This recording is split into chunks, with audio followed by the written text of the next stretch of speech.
तो यहाँ पर ये एग्जाम्पल के तौर पर देख रहे थे हम लोग।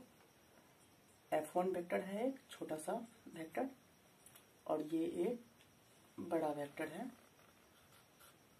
F2 vector. तो अगर मैं आपसे एक छोटा सा क्वेश्चन पूछूं कि इस दोनों वेक्टर में कौन से वेक्टर का मैग्नीट्यूड ज्यादा है आपका, तो आप क्या जवाब दोगे? F1 वेक्टर या F2 वेक्टर, दोनों में से कौन किसका मैग्नीट्यूड ज्यादा है?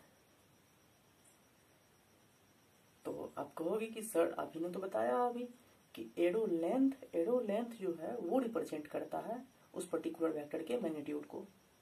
तो इसका मतलब ये हुआ कि जितना बड़ा एरो उसके करस्पॉन्डिंग उतना बड़ा उसका मैग्नीट्यूड। या ऑब्वियसली राइट।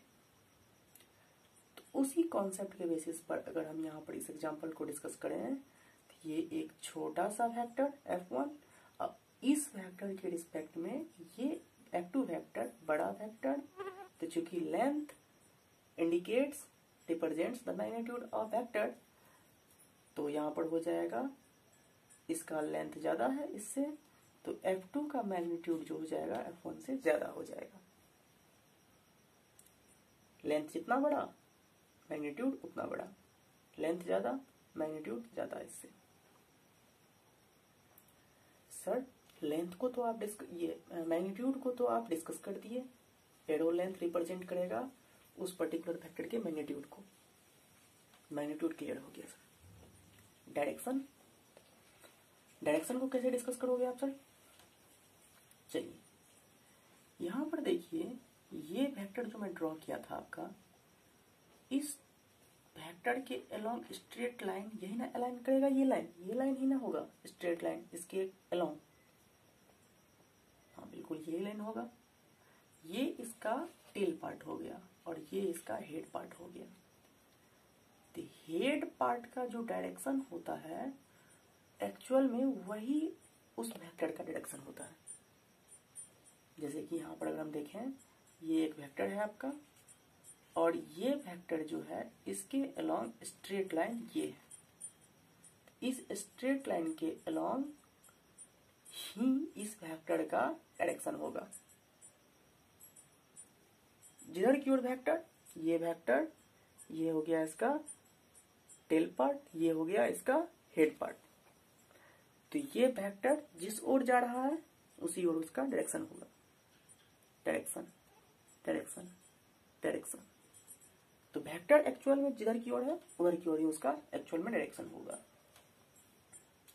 ये तो हो गया सिंपल वाली बात। अब अगर एक्चुअल में इसका देखें हम लोग, तो ये कॉन्सेप्ट जो है ये डिस्कस करेगा आपका इसके डायरेक्शन को। यूनिट वेक्टर, यहां पर देखिए मैं पढ़ रहा हूं, unit vector is responsible to indicate the direction of the corresponding vector. Unit vector ये अपने आप में बहुत इंपॉर्टेंट है। जब मैं डिस्कस करूंगा आपको टाइप्स ऑफ वेक्टर, तो उसमें unit vector will be the most important part of the vector. बहुत अपने आप में इंपॉर्टेंट है। एनीवे आगे डिस्कस होगा, लेकिन यहां पर जो जरूरत है हम लोग को वो देखते हैं। यूनिट वेक्टर जो है किसी भी वेक्टर के डायरेक्शन के लिए रिस्पॉन्सिबल होता है। क्या मतलब हुआ कहने का? अगर ये वेक्टर ए है तो इसी वेक्टर के अलोंग ये अपने आप में एक यूनिट वेक्टर रख रहा होगा।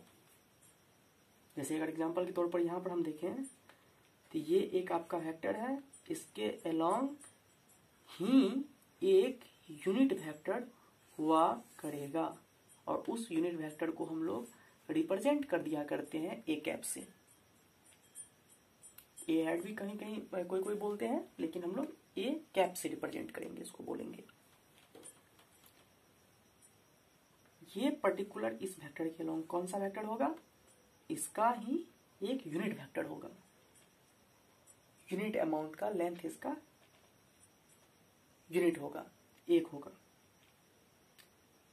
तो कहने का मतलब ये हुआ आपका कि जनरली ये जो यूनिट वेक्टर आएगा इसके अलोंग वो सिर्फ और सिर्फ उसके डायरेक्शन को ही शो करेगा। तो यहाँ पर ये बात क्लियर हो रहा है, यूनिट वेक्टर जनरली जो होगा वो उस वेक्टर के अलोंग ही होता है और उसका काम क्या है, पर्टिकुलरली उसके कॉरस्पॉन्डिंग जो मेन वेक्टर है उसके डायरेक्शन को ही बताने का काम जनरली करता है। ये